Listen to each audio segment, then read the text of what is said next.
Magandang araw sa inyong lahat at welcome sa aking channel.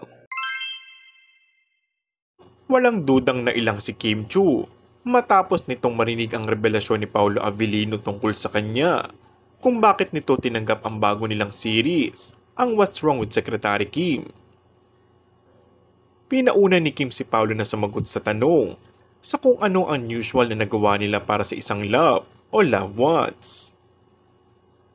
Pumilit muna si Kim kung ano ba ang love dahil nakalimutan na nga niya umano ito. Dagdag pa nito, kung ipapaalala ba Paolo, dugtong pa ni Kim habang tumatawa.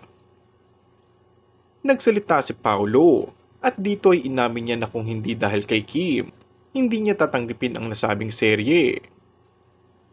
Dahil sa pagmamahal bilang katrabaho ka at lahat ng ibinigay mo, pambawi ko sa iyo itong Secretary Kim. Nakaramdam ng pagkailang si Kim, kaya naman pinilit itong ibayin ang usapan.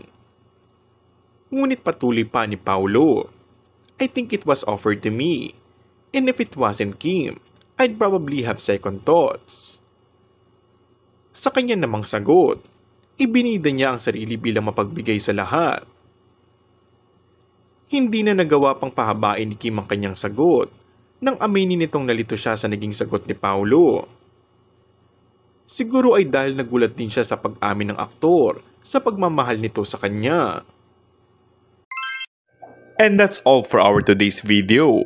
Kung bago ka lang sa aking channel ay mag-subscribe at pindutin na rin ang notification bell. Maraming salamat!